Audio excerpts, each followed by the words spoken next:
الشيطان الرجيم واعبدوا الله ولا تشركوا به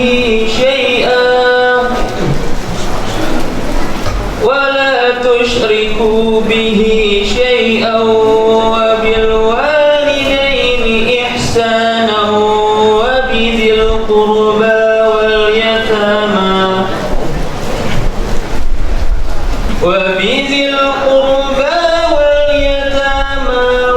والمساكين والجار ذي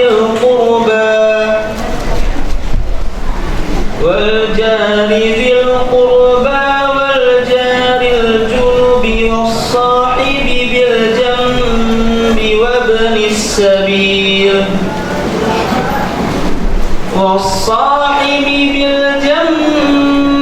وابن السبيل وما ملكت أيمانكم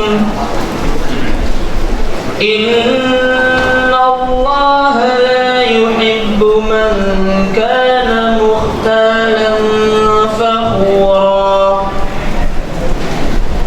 الذين يبخلون ويأمرون الناس بالبخل ويكتمون ما آتاهم الله من فضله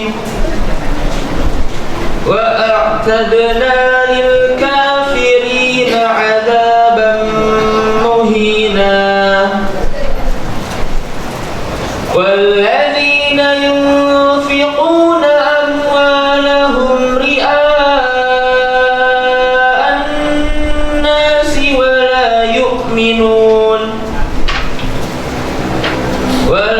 يؤمنون بالله ولا باليوم الآخر ومن يكن الشيطان له قرينا فساء قرينا. Dan sembahlah Allah dan janganlah kamu menyekutukannya dengan sesuatu apapun, dan berbuat baiklah kepada kedua orang tua, karib kerabat, anak yatim, orang-orang miskin, tetangga dekat dan tetangga jauh, teman sejawat, ibnu sabil, dan hamba sahaya yang kamu miliki.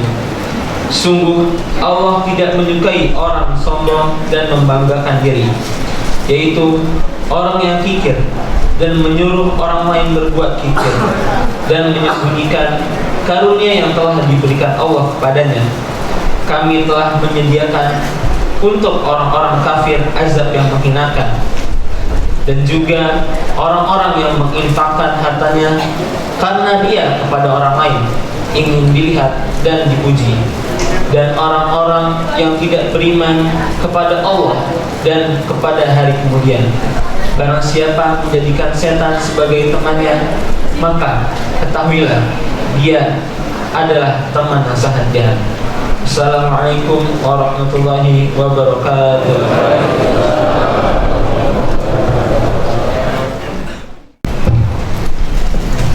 Alhamdulillah, kita telah mendengarkan syarah tilawah Quran.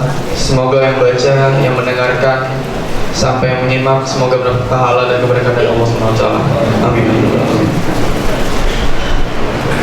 Selanjutnya sambutan-sambutan, yakni sambutan yang pertama oleh Ketua DKM Masjid Al-Qaryah. Kepada waktu dan tempat kami persilakan.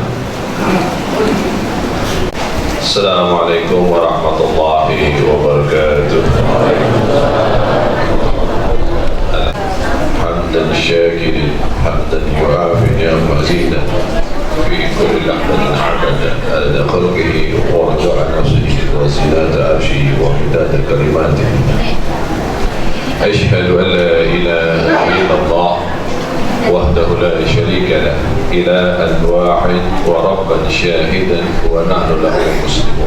Ashhadu anna Muhammadan abduhu wa rasuluh qul malikul haqqul mubin. Allahumma salli ala Sayyidina Muhammad wa ala ali Sayyidina Muhammad مفتاح باب رحمة الله أدنى في علم الله وعلى آله وصحبه وسلم أجمعين. Kami banyak kepada kita, wakil khusus masih kita selalu mengikuti ajaran baginda Rasulullah SAW. Salawat dan salam tak lupa kita hadirkan kepada junjungan kita yang telah membawa kita dari pada keluarganya, pada sahabatnya, dan kepada tabi'un tabi'in, dan kepada kita semua yang alhamdulillah sampai detik ini kita masih menjadi umatnya ini yang pengurus. Assalamualaikum. Kepada ketua Kabudu, kepada yang terhormat gambar surga insyaallah DKM Semalakasari, para sahabat kita yang sudah dapat disebutkan tidak mengurangi rasa kasih dan hormat kita, Bapak Ibu kami sekaligus ketua yayasan kami. pegang nih. Jadi gak enak saya Pak. Ada yang kayak juga tuh. Semoga Allah mudahkan segala urusannya, Allah angkat derajatnya kepada derajat yang paling tinggi di sisi Allah Ta'ala. Bapak Ibu yang dirahmati Allah Ta'ala, kami ucapkan terima kasih kehadiran Bapak Ibu yang telah sudi menghadiri undangan kami.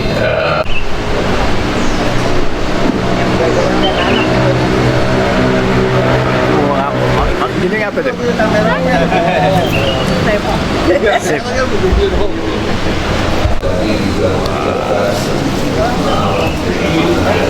Wah, ada guru ada belakang.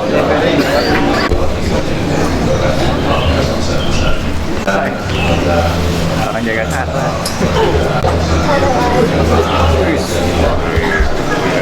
Wis, hujan.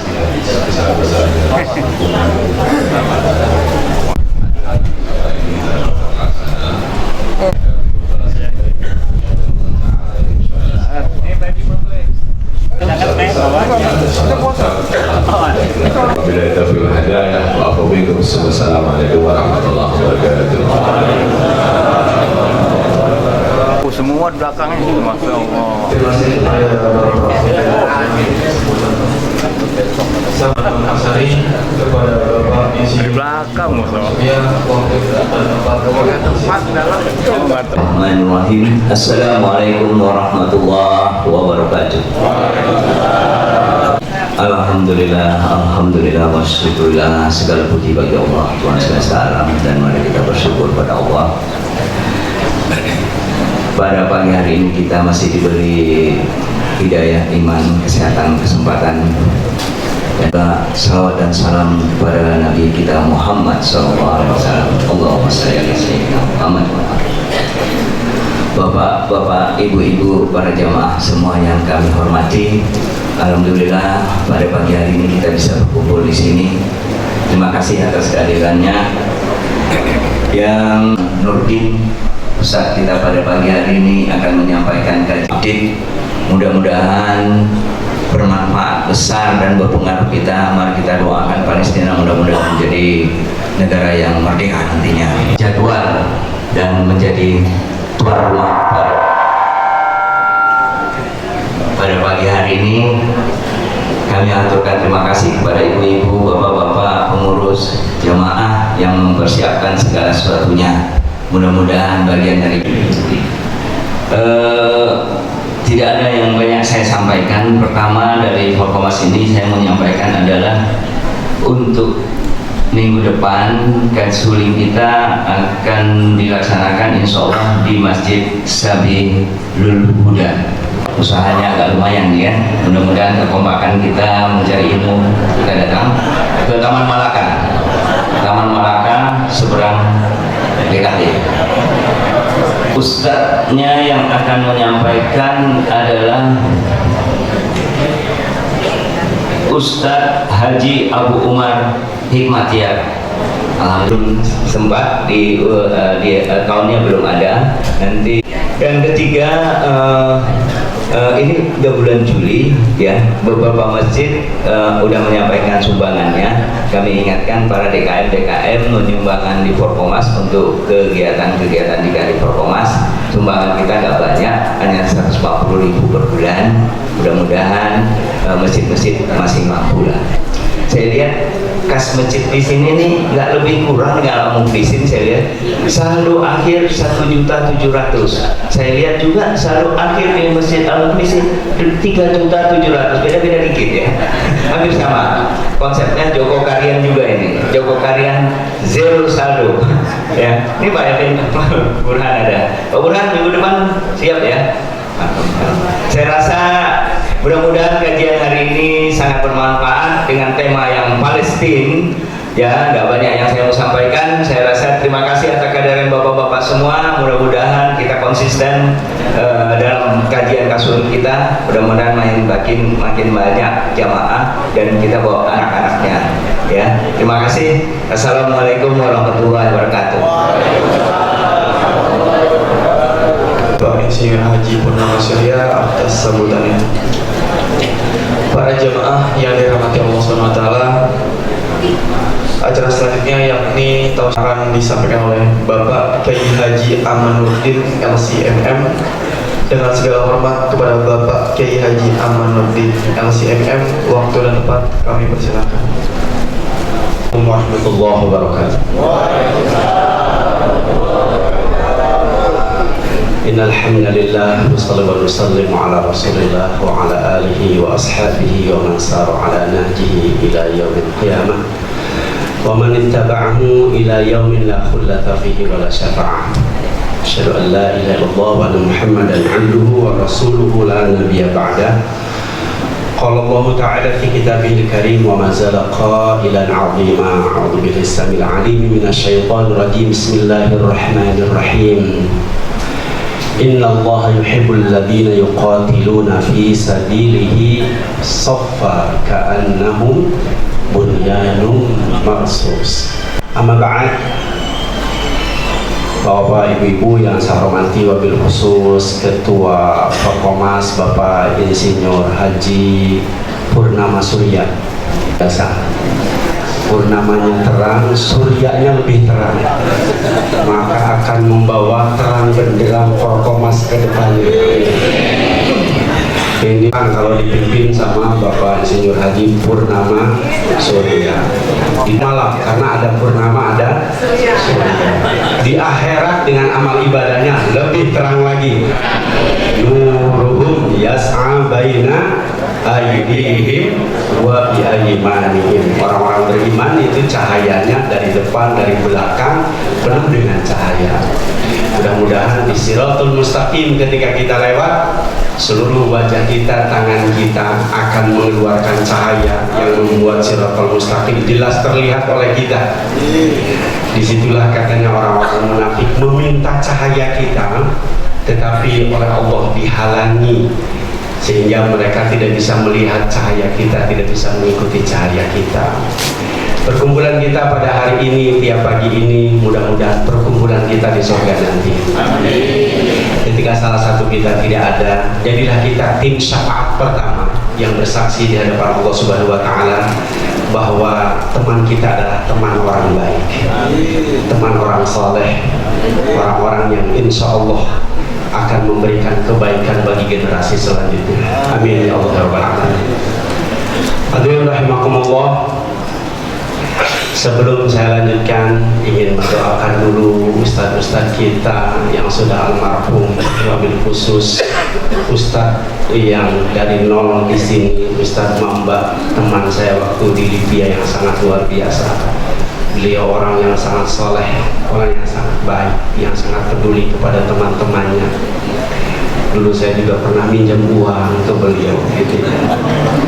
Beliau itu sangat baik. Ketika di Libya saya nggak punya uang, saya nggak punya uang, oh boleh, ini saya pinjamkan. Saya juga lupa mungkin dibayar atau belum, gitu Pak. Luar biasa. Mudah-mudahan beliau ada di sisi Allah Subhanahu wa Ta'ala, di surga Allah Subhanahu wa Ta'ala.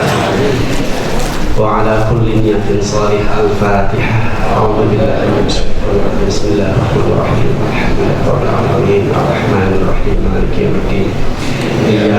na'budu wa iyyaka nasta'in ihdinas siratal mustaqim siratal ladzina an'amta 'alaihim ghairil maghdubi 'alaihim waladdallin. Kalau anak-anak beliau ada di sini ya, Ustaz Mamba atau di bawah sekali lagi mudah-mudahan nanti bisa silaturahmi. Mungkin ada hal yang sangat membahagiakan saya di sini di Masjid Al-Khairiyah dan setiap pertemuan Forkomas. Yang pertama yang membahagiakan saya adalah pembiasaan yang ada di masjid ini dan di semua program Forkomas, yaitu pembiasaan membawa anak ke pengajian. Ini hal yang sangat luar biasa. Ini dua anak ini luar biasa. Ini saya mau kasih hadiah. Ini nak. Dapat hadiah ini. Alhamdulillah. Ini senjata, masya Allah, luar biasa. Kenapa saya kasih hadiah? Bapak Ibu, anak ini pasti jadi anak biologis kita, ideologis kita, betul tidak? Anak biologis mah pasti, tapi anak ideologis mah belum tentu. Anak ideologis mungkin anak ini akan menjadi anak IG, anak TikTok, anak Facebook yang setiap hari di TikTok cuma begini-begini doang tiap hari kerjaan. Scroll media 5 jam, 6 jam per hari. Maka untuk merubah itu anak harus dibawa kegiatan dengan kita.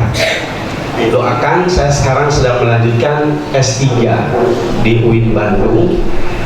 Kajian atau penelitian saya adalah tentang konsep tazkiyatun nufus dan pendidikan karakter generasi muda di era digital sekarang ini. Itu analisa atau disertasi saya yang sedang disiapkan untuk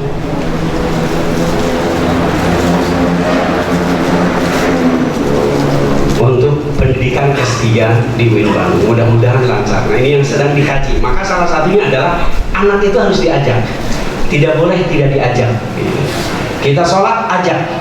Jangan sampai kitanya sholat, anaknya main scroll media terus ya, sosial media terus, medsos terus. Itu sangat berbahaya. Yang kedua yang membahagiakan saya adalah adanya kamera, media. Media itu penting, sangat berpengaruh kepada apapun. Di Jawa Barat sekarang apa-apa Kang Deddy. Iya, di Jawa Barat ada anak nakal, Kang Deddy, iya anaknya bangor, kirim ke markas tentara, anaknya nambah bangor. Kang Deddy, ini anaknya nenen wae. Semua dilaporkan kepada Kang Deddy. Apa? Kenapa? Karena media, karena YouTube sangat dominan gitu ya. Sampai karena dominannya kemarin Kang Deddy merubah nama rumah sakit RSUD Al-Ihsan menjadi rumah sakit Welas Asih. Karena katanya Al-Ihsan itu tidak Sunda. Maka ini harus dirubah menjadi rumah sakit Welas Asih. Padahal rumah sakit Al-Ihsan itu adalah rumah sakit yang didirikan oleh para ulama, oleh para ustadz, bukan oleh pemerintah. Yang merintisnya itu para ulama, para ustadz, para Forkomas seperti ini yang merintisnya.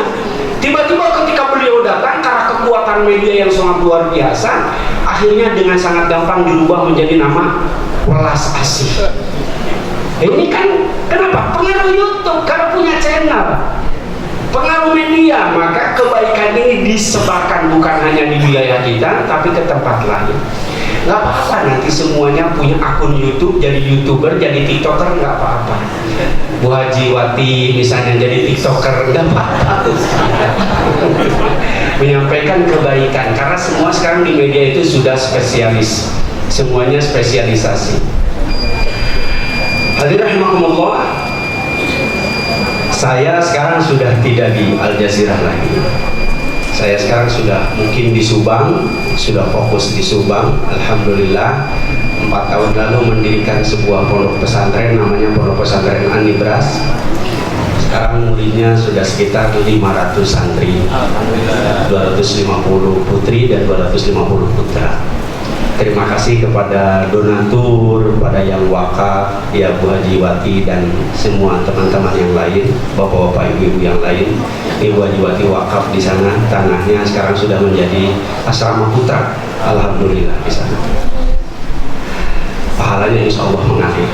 Seperti dari program Pak Ketua Prokomas bahwa ada semacam fokus ibadah sosial. Kalau Bapak Ibu tahu bahwa ibadah sosial itu adalah ibadah yang pasti kita terima, yang pasti sah, yang pasti dicatat. Sementara ibadah mahdhah seperti sholat belum tentu diterima, karena ada niat, ada rukun. Kita wudhu salah saja, sholat kita tidak sah. Baju kita najis saja, wudhu kita bagus, tapi bajunya najis, tidak akan diterima.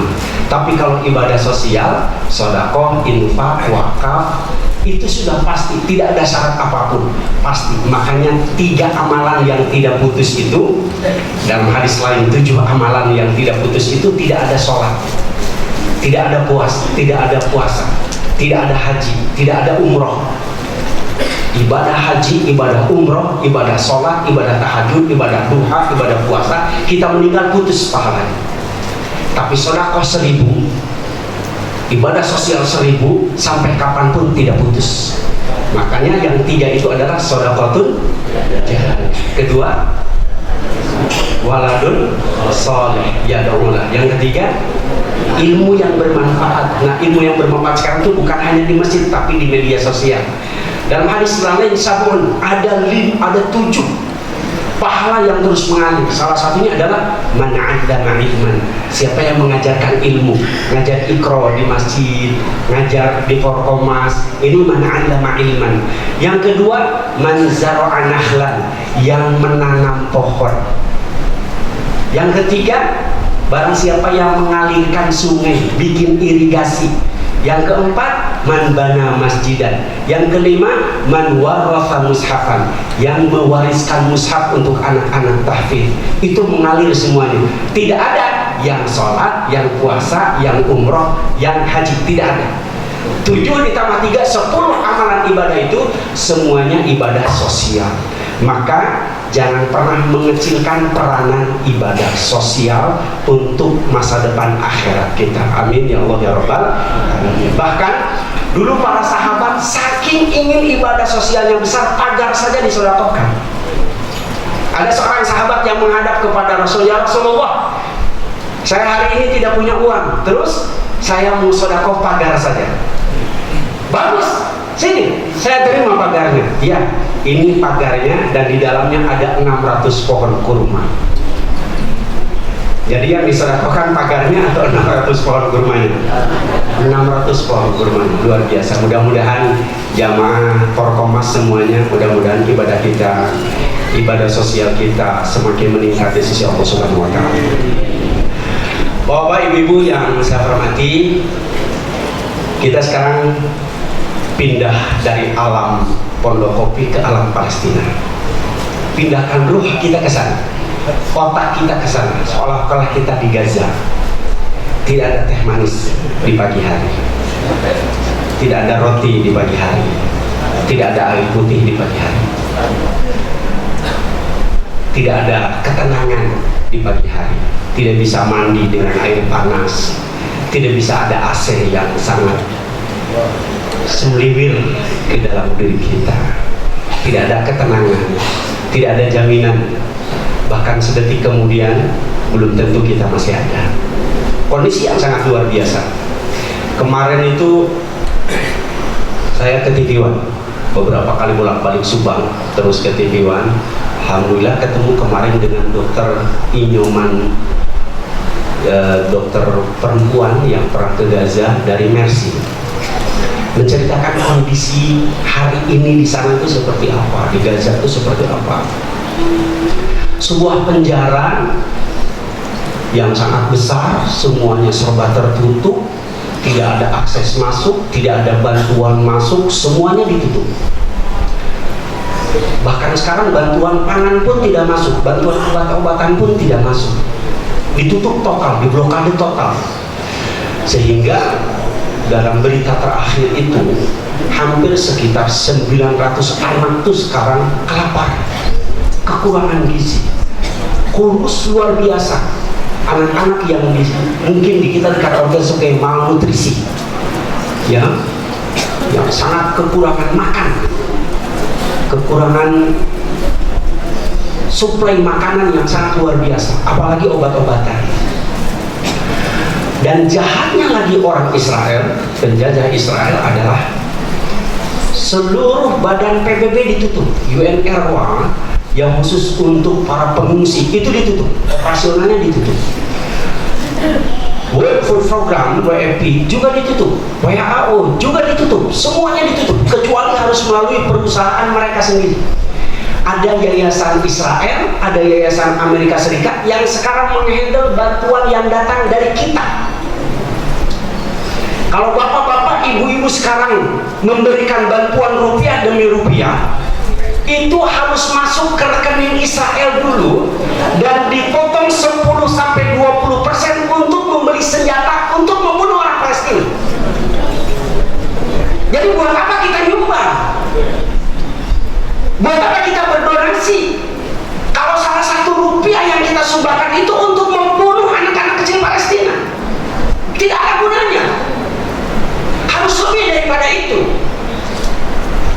Sekarang tidak ada lagi misalnya orang-orang yayasan-yayasan Indonesia yang bisa datang ke sana, apalagi dari Timur Tengah yang bisa datang ke sana. Tidak ada, tidak bisa. Semuanya ditutup. Dan lebih menjadikan lagi, orang-orang Palestina yang di Gaza yang kelaparan itu, lalu mereka mengantri karena no choice, tidak ada pilihan.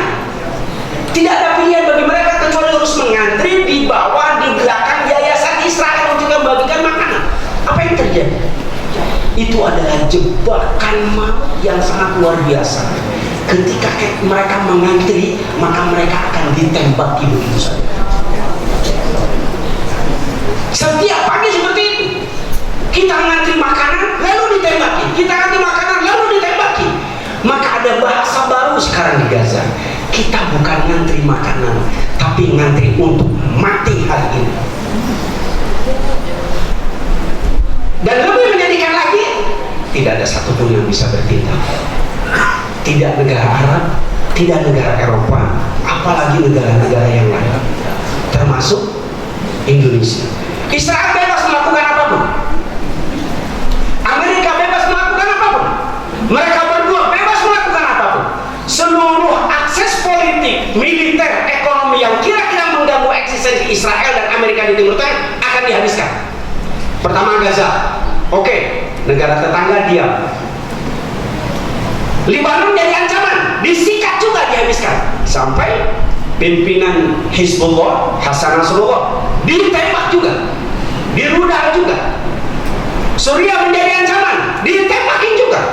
Yaman menjadi ancaman, disikat juga. Lalu kenapa Saudi, Kuwait, Bahrain, Qatar tidak ditembak? Karena tidak jadi ancaman. Karena bukan ancaman buat Amerika, bukan ancaman buat Israel. Mereka di bawah kendali melalui perjanjian Camp David. Yordan kenapa tidak disikat? Karena tidak jadi ancaman. Setelah Suriah, setelah Libanon, setelah Yaman dibom oleh Israel, kemana? Iran. Ini ancaman nyata bagi mereka. Karena Iran sekarang mempunyai akses pengelolaan uranium itu sampai 60%. Mempersiapkan senjata nuklir di kawasan. Maka jangan aneh, kenapa Iran rudalnya begitu banyak? Dari mana rudalnya? Dari Amerika. Membeli rudalnya dari Amerika. Lihat, sejarah tahun 79 ketika Reza Pahlavi, kerajaan waktu itu digulingkan oleh mahasiswa, maka setelah itu sebetulnya Amerika dan Israel bekerja sama dengan Irak untuk memerangi Irak. Maka mereka menjual rudal-rudal dari Amerika ke Iran, maaf. Waktu itu bisnisnya itu sampai mencapai 48 juta dolar. Bisnis senjata yang sangat besar. Akhirnya Irak habis. Dan sekarang yang mereka sikat adalah Iran. Masalahnya Iran masih mempunyai rudal-rudal yang dari Amerika tersebut, dan sekarang sudah bisa menjangkau ke Tel Aviv, sudah bisa menjangkau ke Israel itu sendiri. Mungkin sekarang ada yang pro kontra, sampai di Subang juga pro kontra, mendukung Israel atau mendukung Iran. Banyak yang seperti itu. Apa di sini juga ada pro kontra? Enggak ada. Semuanya mendukung Palestina. Mendukung Palestina. Loh, kok tidak Iran? Nah, ini politik sangat luar biasa. Kok tidak mendukung Iran? Palestina yang kita dukung. Ya, yang kita dukung adalah Palestina. Gitu ya. Yang kita dukung Palestina. Baik, kenapa kita harus mendukung Palestina? Ini kan sebuah pertanyaan besar. Kenapa kita harus mendukung Palestina? Oke. Ada 3 jawaban kuat. 3 saja, itu sudah lebih daripada cukup. 1, kenapa kita dukung Palestina dan tidak dukung Israel? Karena kita itu sama-sama ideologi yang sama, akidah yang sama. Loh Pak, kalau akidah, karena masalah akidah kita dukung, berarti kita ras, berarti kita kesana. Tidak boleh Indonesia mendukung karena agama. Ini orang-orang yang tidak paham. Apakah Bapak tahu, Ibu tahu bahwa Israel didirikan atas nama ideologi, atas nama akidah, atas nama perintah kitab Taurat, atas nama perintah kitab Injil, bukan atas nama kemanusiaan. No. Mereka mendirikan negara itu atas nama agama, pesan agama. Dari kapan dimulai? Dari sejak tahun 1700-an mereka sudah memulai. Ide mendirikan negara Zionisme, gerakan Zionisme itu didirikan atau dideklarasikan 2 bulan sebelum Amerika diproklamasikan sebagai sebuah negara. McMahon itu adalah orang pertama yang punya ide negara Zionis di Palestina. Tahun berapa? 1700. Ide ditanamkan kepada generasi muda. Wahai anak orang-orang Yahudi semuanya, yang ras Yahudi semuanya, kita harus punya negara khusus untuk orang Yahudi. Negara yang dijanjikan sesuai dengan kitab kita adalah Palestina. Ayo kita kembali ke Palestina. Tahun 1700 ide itu dimunculkan, ide itu dikembangkan melalui media, melalui tulisan, melalui kampanye besar-besaran, lalu disampaikan kepada anak-anak kecil. Ini pentingnya membawa anak kecil ke pengajian. Ide itu sampai. Ide kita hari ini bukan berarti harus dilakukan hari ini. Jangan kita skeptis dengan masa depan umat Islam. Wah, hari ini umat Islam jatuh, umat Islam sekarang kalah, umat Islam tidak bisa bergerak. Ya, tapi kalau ide kemenangan itu kita bangun dari hari ini. Nah, kamu harus membebaskan Masjid Al-Aqsa. Salahuddin Al-Ayyubi sudah melaksanakannya. Tugas kamu adalah kita selanjutnya. Kamu selanjutnya harus membebaskannya. Ide itu terus seperti itu. Mungkin Salahuddin Al-Ayyubi akan muncul di tahun sekarang 2025. Mungkin di tahun 3000-an. Karena Yahudi itu, lihat, dari 1700 ide pertama, lalu muncul di tahun 1878 Zionisme modern yang dikembangkan oleh tokoh utama yaitu Theodor Herzl. Lihat, dari 1700 diperbarui 1800, berarti 100 tahun kemudian, 1 abad kemudian, muncullah yang disebut dengan Zionisme modern, di mana pada waktu itu orang-orang Yahudi di Eropa banyak yang kelaparan, banyak yang dibunuh katanya, yang menjadi korban tidak punya akses politik, mereka hanya pakai baju yang sangat hina. Maka dimunculkan ide bagaimana tahun 1800 itu semuanya dikumpulkan orang Yahudi di Eropa dan di Amerika, ini harus segera dilakukan migrasi besar-besaran ke Palestina. Dari sejak itu migrasi kecil-kecilan mulai, orang Yahudi datang ke Palestina. Mereka melalui kapal-kapal datang, lalu mereka di sana ikut bareng-bareng. Orang Palestina, saya juga kan punya silsilah di sini, boleh dong ikut satu rumah. Ini bukan bohong. Bapak tahu, Ibu tahu artis model terkenal di Amerika sekarang yang disebut Gigi Hadid? Itu dari keluarga Muhammad Hadid, keluarga besar di Palestina, marga Al-Hadid di Palestina. Sejarahnya bagaimana? Mereka mengadopsi orang Yahudi. atas dasar kemanusiaan. Mereka kelaparan, lalu mereka diam satu rumah dengan mereka. Satu kamar diberikan oleh keluarga Habib kepada orang Yahudi tersebut, suami istri. Mereka diperlakukan seperti manusia, makan bersama, apa semuanya bersama. Baik, terlalu baik, tapi terlalu polos. Kenapa? Karena tahun 1900, 100 tahun kemudian, keluarga Habib diusir oleh keluarga yang mereka adopsi dari orang Yahudi. Itulah yang terjadi sekarang. Lihat, 1700 ada ide, 1800 lalu diproklamasikan resmi sebagai negara Zionisme, dan 1948 berdirilah negara Palestina atas dasar negara Israel atas dasar pesan daripada kitab Taurat yang mereka yakini. Mereka sangat yakin ini tanah kita yang dijanjikan, bahwa mereka orang Palestina itu adalah hewan yang harus dibumi hanguskan. Maka rencana perangnya tidak berperi kemanusiaan. Mereka melaksanakan strategi yang sama dengan Amerika Serikat. Ketika mereka datang ke Amerika Serikat, Bapak coba lihat film-film koboi. Ada perang besar antara kulit putih dengan suku India. Sekarang di Amerika ada suku India? Hanya ada di film koboi. Semuanya sudah habis, digenosida, dibantai habis. Tidak ada lagi penduduk asli suku India di Amerika Serikat. Semuanya sudah kulit putih. Mereka pengalaman dalam hal itu. Aborigin di Australia. Apakah masih ada aborigin? Sedikit. Mereka penguasa asli Australia. Tapi ketika kulit putih dari Eropa menemukan pulau Australia, benua Australia, apa yang dilakukan kepada suku aborigin? Dihabisi. Mereka kulit putih itu sudah terbiasa melakukan genosida dan pembantaian atas dasar akidah dan keyakinan mereka. Maka sekarang jangan aneh kalau di Gaza perang tidak berhenti cuma kemarin 12 hari karena mereka sibuk melawan Iran.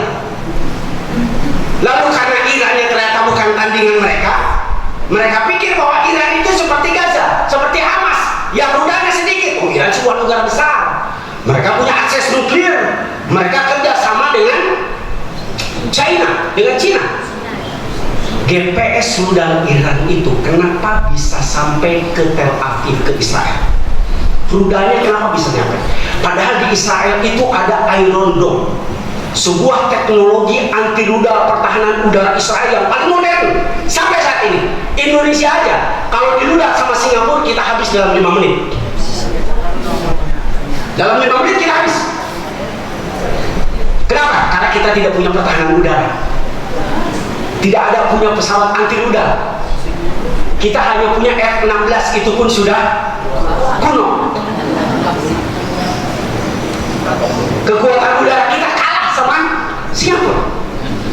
Iron Dome itu satu baterainya saja harganya $100 juta. Teknologi yang sangat besar. Tapi kenapa sekarang tidak berguna untuk rudal Iran? Karena Iran sudah mengembangkan GPS baru, tandingan dari GPS. GPS itu kan Global Positioning System. Dalam rudal itu harus ada supaya presisi titiknya. GPS itu akurasinya 3 cm. Jadi kalau targetnya Al-Khairiyah, mereka dari Google Map tahu betul di mana Al-Khairiyah, di mana rumah Bu Hajiwati, di mana rumah Pak Haji Purnama Surya, tahu betul. Apalagi kita pakai handphone. Dulu kalau kita kemana-mana dari paspornya kemana, sekarang gampang. Kita semua download yang namanya Google Sherlock.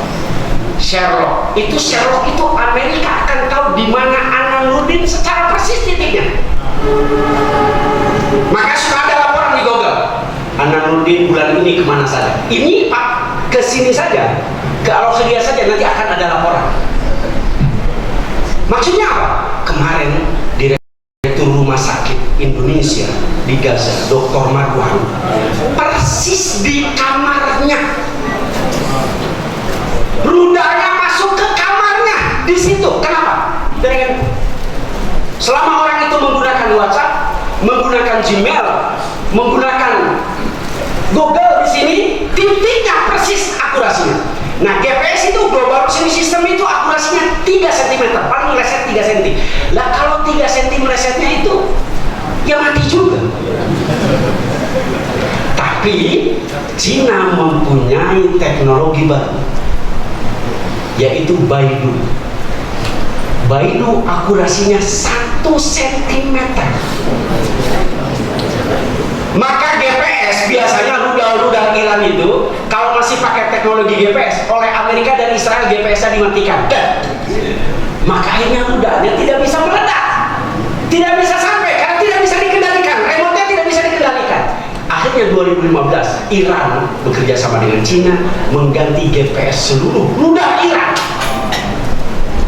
Makanya sampai ke Israel semuanya. Begitu sampai ke Israel mereka kaget. Sebelumnya mereka menyangka rudal Iran kan pakai GPS. GPS-nya di remote dari Pentagon, matikan GPS Timur Tengah, mati semuanya. Seluruh rudal di Timur Tengah tidak akan bisa terbang. Rudal dari balistik atau rudal dari pesawat tidak bisa terbang.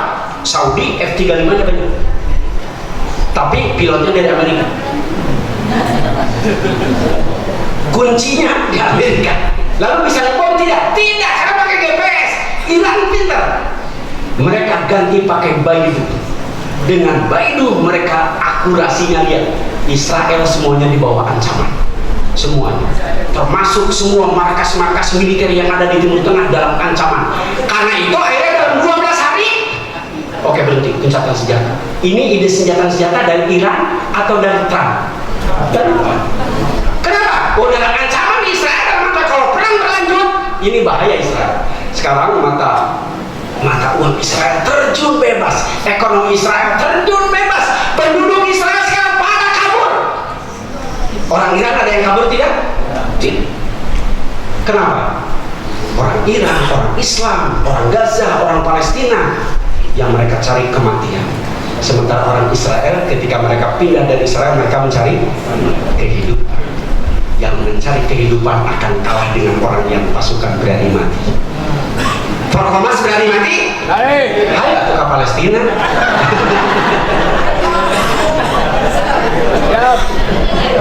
Pikir 2 kali. Ayo ke Palestina. Cek orang Subang mana naon. Kita ngapain di sana? Makanya tidak boleh ke sana. Tidak usah ke sana. Kenapa? Kalau bapak ke sana, ibu ke sana ngerepotin orang di sana. Kenapa ngerepotin? Budayanya beda, makannya berbeda. Kita tidak makan dengan 2 piring nasi belum makan, betul nggak? Di sana makannya selembar roti. Mana kuat perut kita selembar roti? Itu kan yang jadi beban. Makanya Palestina tidak pernah seperti Afghanistan yang mengundang mujahidin dari luar ke sana. Kenapa? Karena medannya terlalu berat. Jadi hanya 12 hari kemarin mereka berhenti menyerang. Sekarang berlanjut lagi, terus lagi, gebom tiap hari, ya, ancaman tiap hari, di blokade. Itu di Khan Yunis sebelah utara Gaza sudah bersih semua, sudah tidak ada kehidupan di sana. Rumah sakit cuma sudah tutup, tinggal 1 rumah sakit yang beroperasi di Gaza. Ukuran Gaza itu panjangnya mungkin Jakarta Karawang, kecil. Dari sini ke Karawang mungkin gitu ya, panjangnya cuma sepanjang itu. Sempit sekali di situ, maka dikuasai oleh sekarang mereka masuk secara darat. Nah, kemarin tiba-tiba ada gencatan senjata lagi dengan Gaza. Ini kan sudah sebuah pertanyaan. Dari mana idenya? Trump juga dari Hamas? Bukan. Hamas siap mati. Dari dulu Hamas seperti itu. Kami siap mati. Tiba-tiba kata Trump, kita harus gencatan senjata. Perang tidak boleh dilanjutkan. Ancamannya ini akan sangat begini-begini. Kenapa begitu? Ternyata sudah banyak tentara Israel yang gila karena perang di Gaza. Tadi tentaranya ke sana mencari kehidupan. Ternyata yang mereka terima adalah kematian. Banyak sekarang yang pada gila. Orang Palestina dengan perang ada yang gila tidak? Tidak. Dengan kematian mereka masuk surga. Tapi orang Israel apa yang mereka dapatkan? Tidak ada. Maka banyak kemarin ketika rudal Iran sampai di Tel Aviv itu menggemparkan seluruh Israel, kekhawatiran seluruh Israel, ketakutan seluruh Israel. Mereka pada kabur lewat laut karena udara ditutup. Persis seperti Nakbah pengusiran pertama kali, mereka datang lewat laut dan mereka pulang lewat. Kenapa mereka bisa pulang? Karena karena rata-rata warga negara Israel itu dari Amerika, dari Eropa yang boleh punya 2 paspor dan keluarga negara. Oh kalau begitu, kalau 2 paspor, ini kita terbuka saja. Berarti jangan-jangan di Indonesia ada orang Israel? Ada, Pak. Pakai paspor Amerika, pakai paspor Eropa, ada, Pak. Berarti kalau gitu ada bisnis, ada kerjasama, ada. Ini yang berbahaya. Jangan dikatakan, wah di Indonesia itu tidak ada orang Israel. Ada. Tidak ada kepentingan Israel. Ada. Kapanpun Indonesia menjadi ancaman serius bagi Israel, di saat itulah akan dihancurkan. Kenapa demokrasi kita berjalan? Kenapa pemilu kita berjalan? Karena penguasanya tidak pernah menjadi ancaman bagi Amerika Serikat. Ketika menjadi itu, maka akan diusirkan. Ini yang harus kita pahami bersama-sama. Ini yang pertama. Jadi kenapa kita harus membela Palestina bukan Israel? Karena alasan Islam. Kenapa? Karena orang Yahudi juga mendirikan atas dasar agama mereka, atas dasar ideologi mereka, atas dasar kitab mereka. Maka kita membela mereka atas dasar akidah kita. Terus bagaimana kalau bagi non-Muslim? Sama, karena di sana juga ada orang Kristen. Di jalur Gaza itu asalnya ada sekitar 3 juta orang Kristen di jalur Gaza. Lalu sekarang hanya tersisa sekitar 700 saja. Kemana mereka? Dibantai oleh Israel sendiri. Karena baik Kristen ataupun Islam sama menjadi musuh Israel, menjadi musuh Yahudi. Maka yang kedua, dasar alasan kita mendukung Palestina adalah alasan kemanusiaan. Sama-sama manusia, sama-sama berperadaban, sama-sama orang modern. Tidak mungkin di zaman modern kita membiarkan ada orang dibunuh tanpa alasan, ada anak kecil dibunuh tanpa alasan, ada anak kecil dibiarkan kelaparan. Ini zaman modern, ini zaman HAM, ini zaman hak asasi manusia. Tetapi kita biarkan dan kita tidak peduli. Berapa banyak orang-orang yang tidak pernah mau kunut gara-gara madhabnya tidak boleh kunut, dan akhirnya tidak pernah kunut nazilah kepada orang Palestina. Banyak teman-teman kita yang dari teman-teman yang lain yang tidak kunut, alhamdulillah di sini ada kunut. Tiap subuh harus kunut nazilah. Tambahkan Allah mansur ikhwanana mujahidin fi Filistin wa fi Gaza wa fi kulli makan. Tambahkan doa itu, jangan terlalu pelit dalam ibadah. Jangan terlalu ego dalam berdoa. Berdoa ya Allah, anak saya, anak saya, anak saya, dijamin Allah anak kita mah. Selama bapak masih sholat, itu udah jaminannya la khaufun alaihim wa la hum yahzanun. Maksudnya apa? Udah nggak usah takut masalah masa depan anak-anak selama kita bawa ke masjid, selama kita suruh sholat, selama kita didik Al-Quran, jangan takut. Walau yahzanun, tidak usah sedih kalau kamu mati, Allah yang menjamin mereka. Kadang-kadang dalam doa pun kita egois, dalam sosial kita egois, dalam hidup kita egois, dalam bertetangga kita egois, dalam parkir kita egois, di jalanan kita egois. Orang sen kanan bukan ngerem kalau mau ditabrak. Coba di jalanan ketika kita muter zaman sekarang, kita mau muter, orangnya berhenti atau orangnya yang klakson? Kebanyakan klakson, Pak. Kalau mobil kebanyakan ngedim. Betul tidak? Itu kan ego, terlalu egois, terlalu saya. Wah, saya harus dahulukan. Ketika ada orang salah, kita salahkan orang lain. Akhirnya kebiasaan egois itu muncul di dalam doa kita, ya Allah. Rabbana hab lana min azwajina wa dhurriyyatina qurrata. Oke lah doa seperti itu. Ujungnya sertakan mereka. Karena tadi dengan cara sumbangan donasi Palestina, masuknya sekarang ke Israel. Lalu dengan apa kita mendukung? Minimal dengan doa. Libatkan doa kita, libatkan ibadah kita. Rasakan ketika kita sholat itu bahwa mereka juga seperti kita. Kita sekarang sholat khusyuk, bacaan tartil, tidak ada ancaman, tidak ada yang melarang. Kita baca Quran 1 juz, ada yang memarahi tidak? Ada yang mengancam tidak? Ada yang melarang tidak? Lalu selesai nggak 1 juz dalam sehari? Enggak juga. Insya Allah enggak kuat dari 1 juz, amin.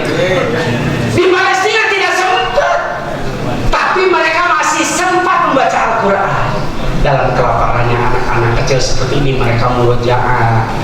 Kita dalam kekenyangannya nonton TV, nonton YouTube. Mudah-mudahan kita rubah, amin. Jadi alasan kedua adalah kita manusia, mereka manusia. Ditambah mereka muslim, kita muslim, maka berhak mereka mendapatkan kunut nazilah. Bukan masalah bid'ah. Rasul juga kunut.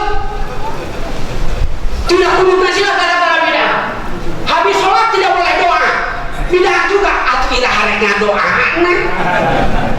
Kunut bid'ah, nggak doa habis sholat bid'ah. Tidak doa kenana. Jadi sikap ceramah di Subang jadi. Ini masalahnya, kadang-kadang kita terlalu egois. Doakan mereka, karena mereka manusia. Karena satu-satunya yang bisa kita lakukan sekarang adalah doa. Perjuangan donasi sudah sangat sulit. Sudah sangat sulit. Tidak dijamin sampai ke sana. Bahkan tadi sampai kepada Yayasan Israel. Melalui politik sulit. Di Timur Tengah semuanya sudah diikat oleh perjanjian namanya Camp David. Jordan tidak bisa bergerak, Mesir tidak bisa bergerak, Arab Saudi tidak bisa bergerak. Mereka juga sama, hanya donasi saja. Pak Bu, kalau kita mendukung mereka gara-gara donasi, mereka jutaan dolar dukung ke Gaza. Kita 5.000 aja masih mikir. Maka satu-satunya yang dilakukan adalah doa. Kenapa? Politik itu kita tidak mungkin. Militer apalagi, senjata apalagi. Yang kita bisa hari ini adalah doa. Dan yang kedua yang bisa kita lakukan adalah boikot. Jangan konsumsi semua produk-produk yang mendukung Israel. Jangan beli produk-produk perusahaan-perusahaan yang mendukung Israel. Sekarang kita lihat dari dampak boikot yang besar ini, banyak perusahaan yang afiliasinya kepada Israel kolab. Betul tidak? Kolab. Perusahaan makanan ada yang tutup, banyak yang rugi. Perusahaan besar-besar banyak yang tutup, banyak yang rugi. Dua yang bisa kita lakukan untuk mereka: satu doa, dua boikot. Tidak ada alasan bagi kita. Bayangkan kita makan di restoran cepat saji dengan sausnya, dengan gurihnya, dengan enaknya, ternyata 25 sampai ribuan rupiah yang kita belikan itu dipakai untuk membeli senjata membunuh anak-anak Palestina. Jadi sudah tidak ada alasan lagi kita makan di tempat-tempat mereka. Boikot saja. Udah, mendingan kalau mau makan ke warteg saja, kasih mbak-mbak enak, ada diskonnya, ada tambahannya. Kalau di warteg itu saya dulu ada ilmunya. Kalau ke warteg itu asal mbaknya dipuji, mbak wangi ini hari ini mbak wangi banget. Oh, ditambahin tuh oreknya itu udah pasti. Rambutnya panjang banget mbak, bagus ya, rebonding ya. Oh, ditambahin sama si mbaknya itu. Itu enaknya di warteg begitu. Coba bapak misalnya ke KFC, ditambahin enggak? Cuma ditawarin doang, bapak mau dada atau mau paha. Ditawarin gitu doang. Itu tidak ada yang lain gitu. Nah, maka udah boikot saja itu. Tidak usah, karena dua itu saja yang bisa kita lakukan. Dan yang kedua, kenapa kita dukung Palestina adalah alasan kemanusiaan. Mereka manusia, kita juga manusia. Mereka berperadaban, kita juga berperadaban.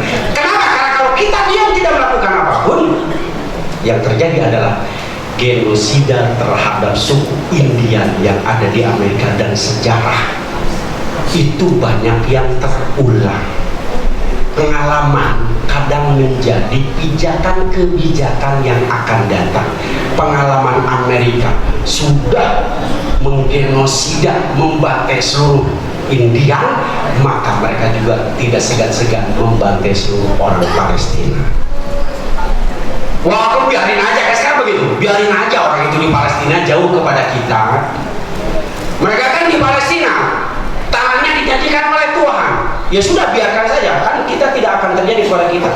Lihat sebuah pelajaran. Iran itu dulu bekerja sama dengan Israel dan Amerika menjatuhkan Saddam Hussein. Ini menurut data-data yang valid.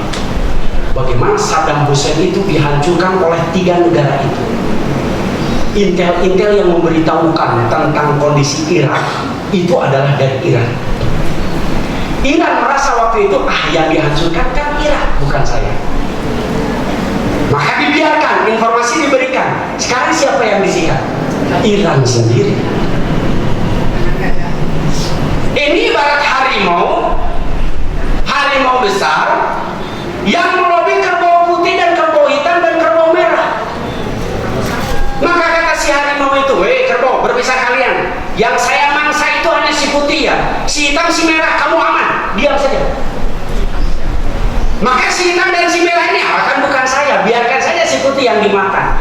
Maka ketika dimakan si putih itu, si merah dan si hitam diam saja, tidak bergerak, tidak peduli. Kenapa? Saya aman.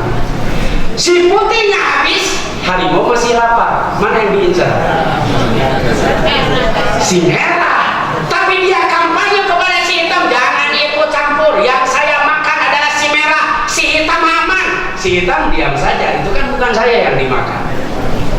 Si merahnya habis, siapa yang diancam? Habislah semua.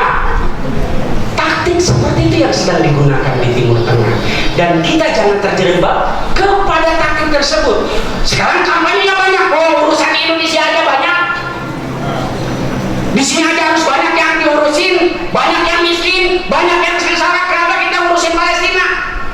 Orang-orang yang ngomongin seperti itu ngurusin Indonesia aja enggak. Lihat ketika di Aceh, siapa yang ngangkatin mayat sebelum FPI ditutup? Mereka yang paling banyak. Ada gitu orang-orang sekuler seperti siapa tuh namanya, kelompok yang dosen UI itu yang mengatakan sholat tidak wajib itu. Ada Armando sekarang menjadi komisaris utama itu, jadi komisaris di perusahaan PLN kalau tidak salah. Makanya jangan pakai pelet.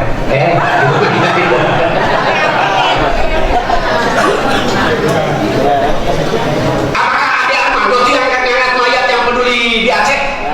FPI Pak. Saya hari pertama gempa Aceh ke sana, naik pesawat ke Medan. Dari Medan kita pakai R300 karena tidak ada yang mau ke Aceh. Masuklah ke Lok Sumawe. Di Lok Sumawe mayat bergelimpangan di mana-mana, korban di mana-mana. Siapa yang bergerak? Orang FPI. Mereka yang pertama yang saya lihat, LSM yang pertama FPI, partai yang pertama punten, ini bukan kampanye PKS. Saya waktu itu makan sepiring berdua dengan Pak Tifatul sendiri, waktu itu jadi presiden PKS-nya. Makan mie, airnya dibanyakin supaya kenyang. Mie-nya satu, airnya banyak. Itu dengan Pak Tifatul di masjid. Kita tidur bareng-bareng di masjid di Aceh itu bareng-bareng. Pas saya lihat, ini presiden PKS sudah ada di sini. Kita makan bareng-bareng, kita masak bareng-bareng. Lalu saya ke Melabok, naik helikopter. Bos saya dari Arab nggak ngerti. Kalau namanya si Torus itu non muslim. Dia di pilot di helikopter itu protes. Ini banyak orang Kristen yang kristenisasi di sini. Dia marah-marah. Saya begini, itu si Torus itu Kristen itu. Kenapa kamu tidak bilang? Kamu tidak mau mundur. Karena dia orang Arab, tidak paham. Apa yang terjadi? Begitu kita disimpan di Melabok, kita ditinggalin, helikopternya pulang. Karena pilotnya marah. Padahal kita bayar waktu itu $5.000 waktu itu bayar. Nah, siapa yang bergerak di sana? Orang-orang yang ngomong bahwa Indonesia masih sibuk, Indonesia banyak yang diurus. Mereka tidak ngurus Indonesia juga, ngurus perutnya. Maka jangan terperangkap oleh isu seperti itu. Kita tetap ngurusin Indonesia, seperti kata Pak Ketua, tetap ada ibadah sosialnya, karena itu akan pasti kita temukan nanti di akhirat. Tapi juga belajar peduli, karena kita sesama muslim itu ibarat satu jasad. Kaki yang sakit, maka yang teriak adalah mulut. Kepala yang sakit, yang menggigil adalah badan. Gigi yang sakit, yang menahan adalah tangan. Perut yang lapar, tangan yang tergerak. Betul tidak? Apakah kita akan egois? Sakit, kaki kita kesandung, jedut. Kata mulut, bodoh amat. Betul enggak? Kan enggak. Kata, aduh, kan siapa yang teriak? Apakah kaki yang teriak? Mulut. Maka persamaan dikatakan, perumpamaan kata Rasul, bahwa mukmin itu seperti satu jasad, satu sakit-sakit semua. Enggak ada jasad yang egois, enggak ada. Banyak ketombe, kita beli sampo. Lah yang ketombean kepala, kenapa tangan yang bergerak? Al-jasadul wahid, satu jasad. Maka kita dengan orang Palestina satu jasa. Satu karena akidahnya sama, dua karena sama-sama manusia.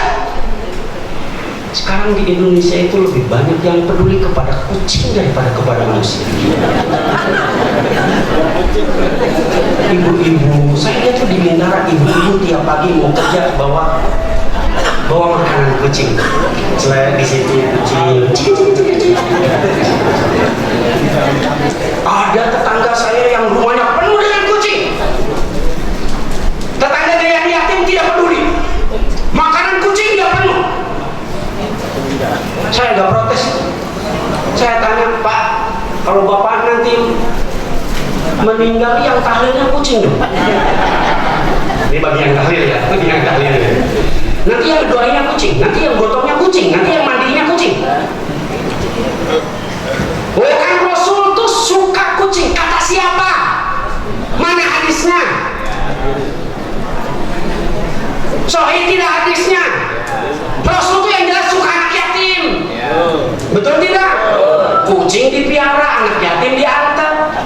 Oh bapak-bapak mah anak yatim diantar, anaknya dicokot.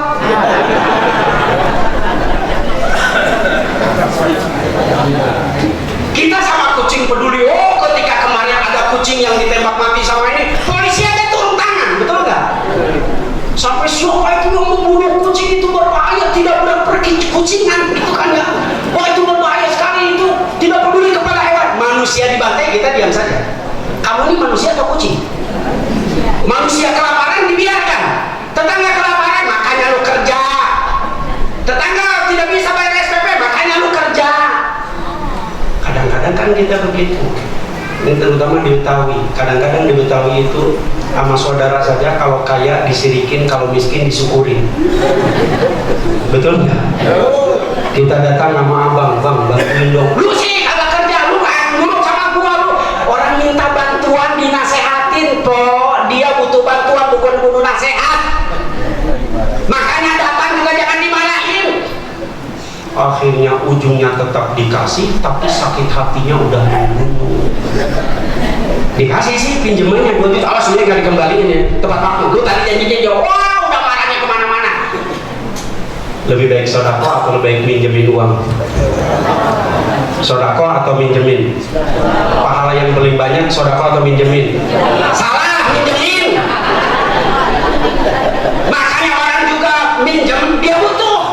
Kalau sodako tentu dia butuh. Betul tidak?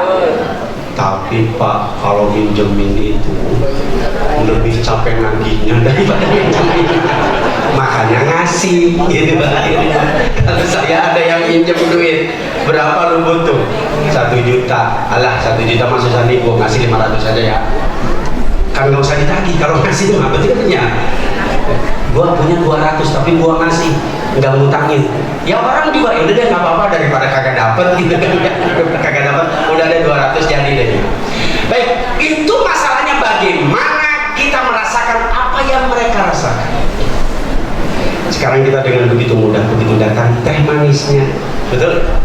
Saya datang teh manisnya 2 tipe, ada yang tipe gelas, ada yang tipe plastik, ada yang tipe air putih, ada rotinya juga enak banget pagi-pagi, perut kita diisi oleh air angin. Apalagi ashabul udud. Ashabul udud pagi-pagi ngopi sambil pus, wah dunia kayak gini sendiri dah. Cicilan mah lupa kalau lagi ngopi. Penderitaan mereka masukkan ke kita, betul tidak? Ya Allah, saya sekarang enak makan. Di Palestina seperti apa, di Gaza seperti apa.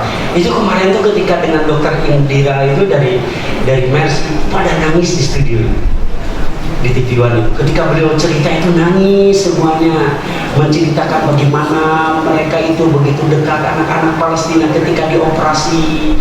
Lalu mereka memeluk kami, terima kasih dokter, kau dari Indonesia jauh-jauh datang.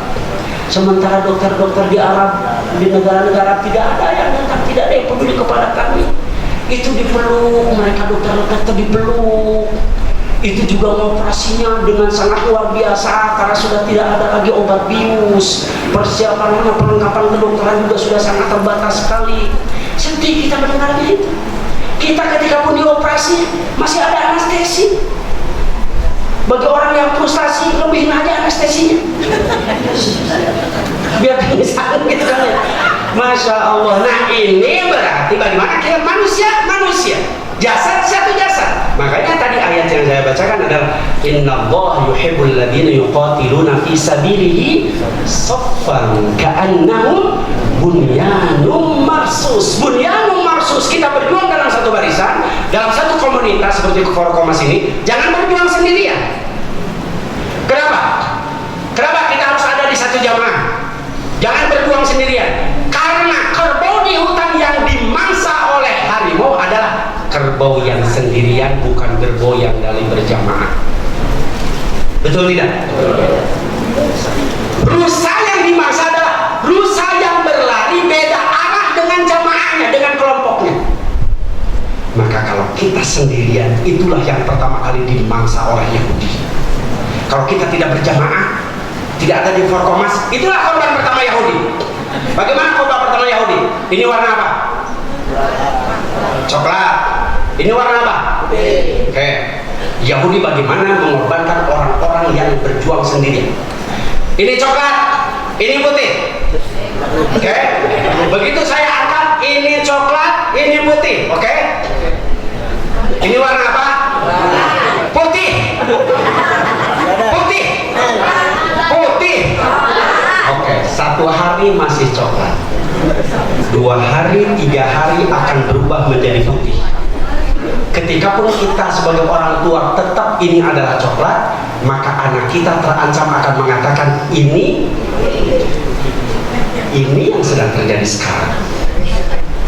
Benar salah ditentukan oleh media, bukan ditentukan oleh teks, bukan ditentukan oleh hadis yang dimangsa yang sendirian. Maka Forkomas ini mempunyai urgensinya di tengah digital sekarang, era digital sekarang. Kenapa? Karena kalau kita bingung nanya sama Ustaz, nanya sama Pak Ketua, pasti sama Pak Ketua mah terang benderang. Kenapa? Karena namanya masuk ya, pasti jelas semuanya. Jelas semuanya, jelasin semuanya. Sekarang oke, ini putih, ini coklat, ini putih. Yang dilakukan oleh mereka yang disebut dengan Ghazwul Fikri adalah merubah mindset, merubah cara berpikir. Dan ini pre-analisa saya, disertasi saya itu di Subang saja. Saya menganalisa cara berpikir anak-anak SMP yang belum matang. Itu luar biasa, sangat luar biasa. Anak-anak SMP sekarang tuh cara berpikirnya sudah berbeda dengan kita. Kenapa? Korban ini. Kata orang tua tidak boleh, tapi dia tiap hari. Kata orang tua mengatakan tidak boleh sebulan sekali. Sementara kata TikTok boleh, dan dia mengkonsumsinya hampir 5-10 jam setiap hari. Nilai mana yang diambil? Nilai orang tua, nilai TikTok? Kata orang tua, nah, tidak boleh salaman sama laki-laki non-muhrim. Kata TikTok, ini pegangan, itu pelukan, ini ciuman. Ini modern. Nah, jilbabnya yang panjang, yang nutupin dada. Tapi di TikTok, jilbabnya yang diudang-udang begini. Wah, dibalik-balik kayu. Tapi kamu ngurung kan jilbabnya teh. Itu kan ada yang jilbab ke atas begini kan gitu ya. Wah, modern. Mana yang diambil? Jilbab panjang atau jilbab TikTok? Nilai-nilai TikTok sudah menjadi nilai kehidupan sehari-hari anak SMP. Makanya saya lihat kebebasan pergaulan anak-anak SMP sudah sangat luar biasa. Bahkan saya menemukan satu kasus, anak SD sudah bosan dengan laki-laki dan akhirnya dia milih dengan perempuan. Anak SD. Dari mana mereka adaptasi nilai-nilai hidupnya? Dari TikTok, dari IG. Kenapa? Karena AI atau artificial intelligence yang ada di media sosial kita akan menampilkan sesuai dengan karakter yang kita tulis. Kalau yang dia cari adalah orang-orang telanjang, maka akan ditampilkan orang telanjang. Makanya ibu gampang kalau mau lihat bapaknya soleh atau tidak, gampang aja Bu. Lihat konten Facebooknya. Kalau kebanyakan yang nampilnya adalah konten seperti itu, maka yang dicari oleh suami kontennya seperti itu, walaupun di depan ibu ngaji. Media sosial itu, sekarang itu sangat luar biasa, pinter banget. Kalau yang saya tulis di sini ada tentang pendidikan, maka dari mulai Facebook, dari mulai IG, dari mulai TikTok, dari mulai berita-berita di Google, semuanya tentang pendidikan.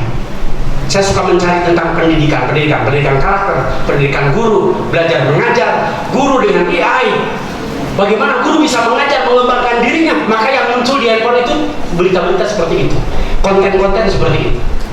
Ini yang harus kita antisipasi.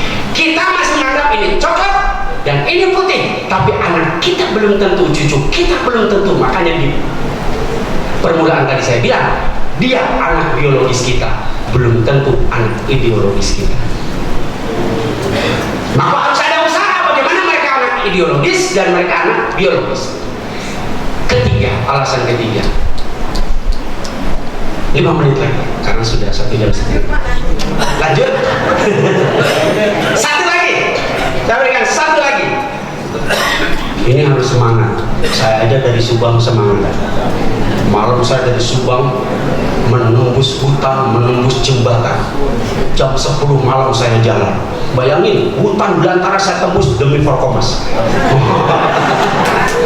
Luar biasa. Dari Subang, bukan dari Pondokopi, dari Subang. Ketiga, alasan ketiga, kenapa kita harus peduli ke Palestina?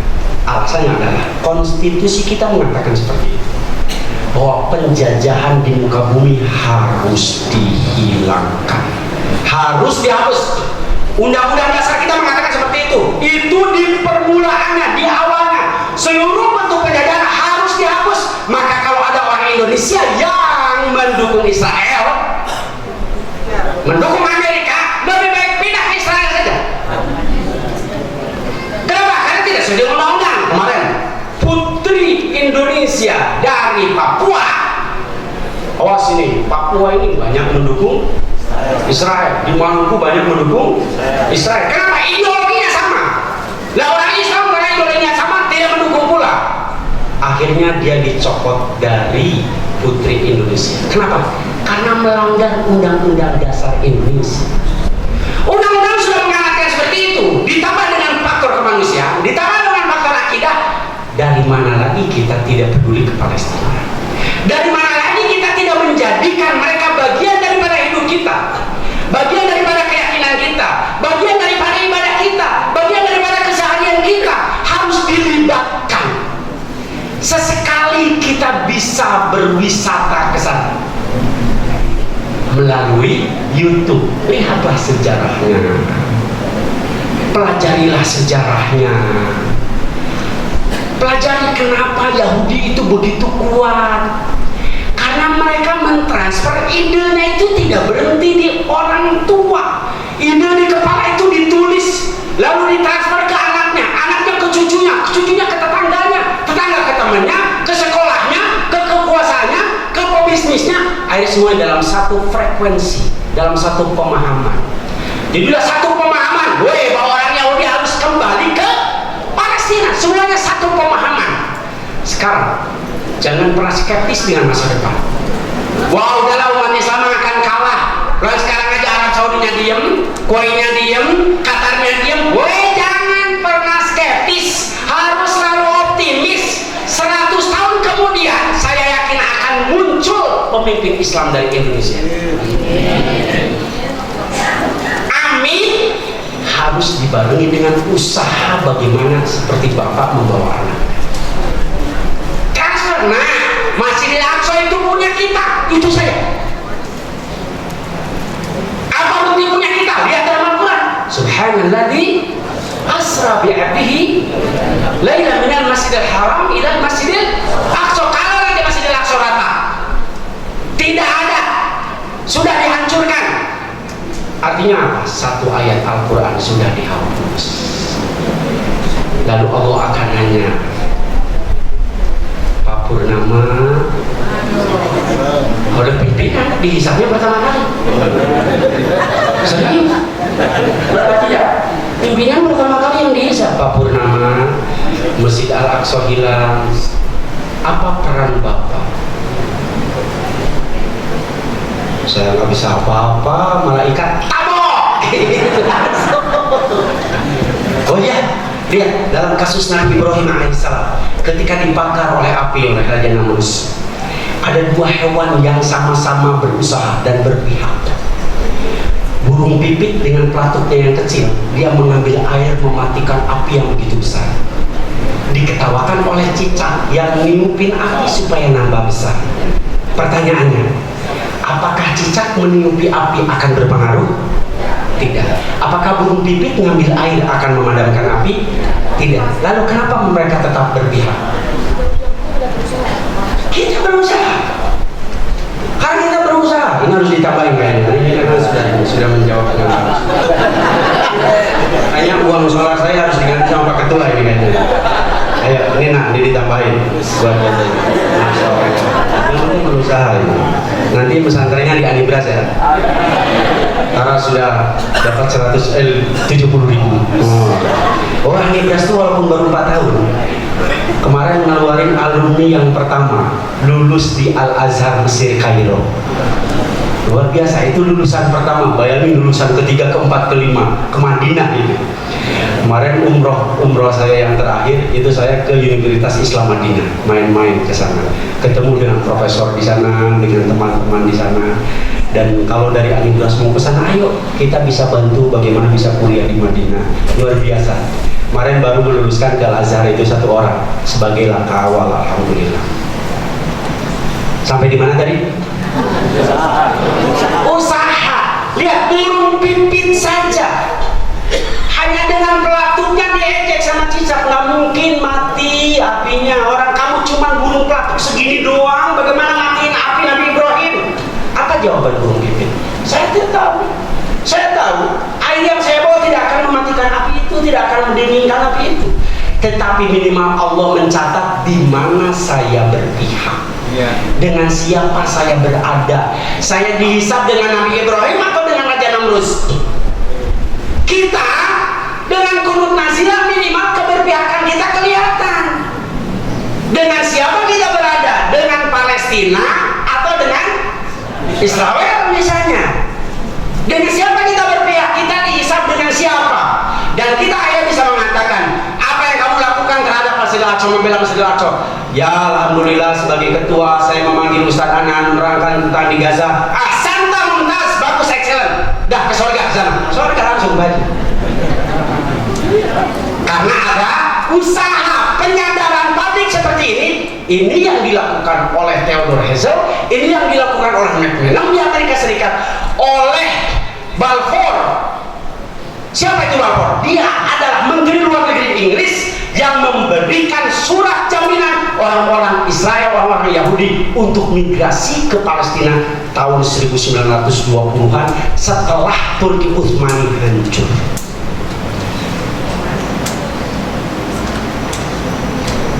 Mereka selalu seperti itu, ceramah di mana-mana, kajian di mana-mana, penyadaran di mana-mana, kajian terus dilakukan. Kenapa? Ditransfer menyadarkan itu milik umat Islam. Harus kita lakukan. Dan sejarah dengan Yahudi perlu ketegasan. Memang ada dalam Islam sejarah dengan Yahudi. Ya, Rasulullah SAW berperang dengan Bani Quraidah dan Bani Qainuqa. Perang yang sangat besar.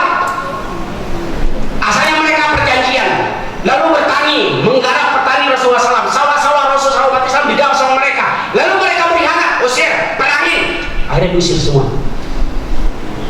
Ini yang harus menjadi pelajaran kepada kita tentang Bani Quraidah dan Bani Qainuqa yang diajarkan oleh Rasulullah Sallallahu Alaihi Wasallam. Maka hari ini kita harus tegas.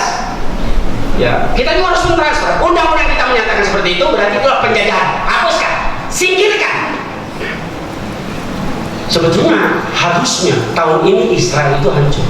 Sesuai dengan banyak prediksi orang, tahun ini itu hancur. Saya Ahmad Yasin memprediksi bahwa Yahudi Israel, penjajah Israel akan hancur 2026. Sebetulnya gambarannya sudah ada. Kalau Iran terus merudal, itu akan hancur dengan sendirinya. Kenapa? Karena mereka para penakut. Mereka kehidupan, bukan mencari kematian. Ada 2-3 rudal saja mereka sudah sangat kiamat. Tel Aviv sekarang sudah seperti Gaza, hancur di mana-mana. Wah, itu ancaman yang sangat besar. Iron Dome sudah gagal, itu ancaman sangat besar. Kenapa? Karena Iran bisa merudal mereka kapan saja. Maka penting bagi kita melanjutkan perjuangan ini, mentransfer perjuangan ini kepada anak-anak kita, kepada cucu-cucu kita. Masjid Al-Aqsa ada, bukan hanya pada bulan Rajab saja dibacanya.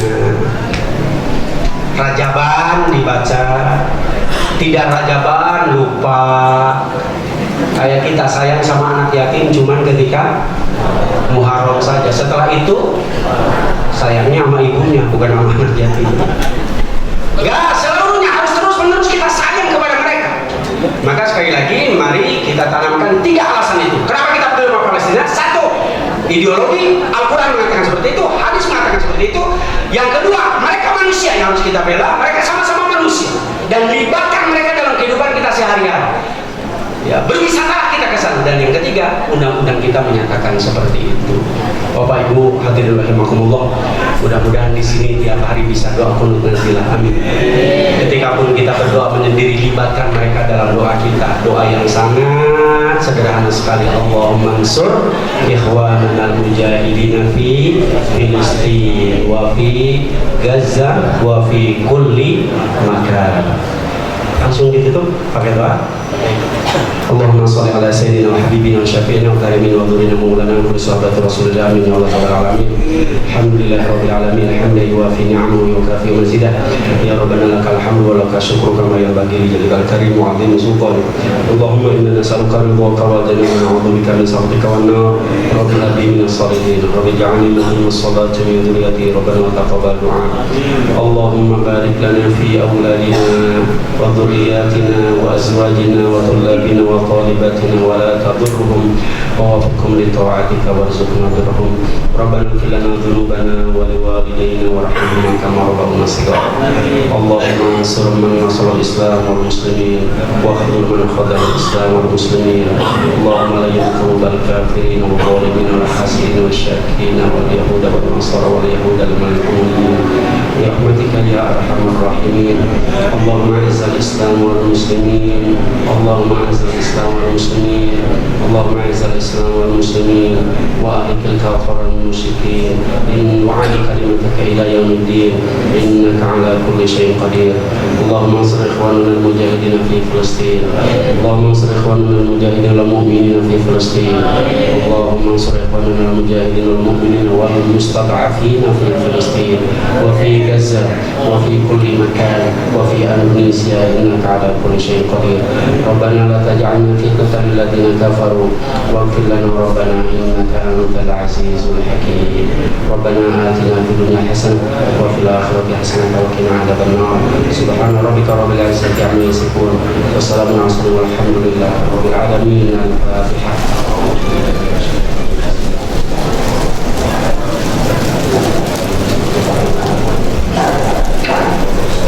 Subhanallahumma wa bihamdika asyhadu an la ilaha illa anta astaghfiruka wa atubu ilaik. Assalamualaikum warahmatullahi wabarakatuh. Alhamdulillah, terima kasih kami ucapkan kepada Bapak Kiai Haji Amanuddin LCMM. Semoga apa yang beliau sampaikan dapat terlaksana dan bermanfaat bagi kita semua. Amin. Lagi 1, 2, 3. Oke. Agungkan asma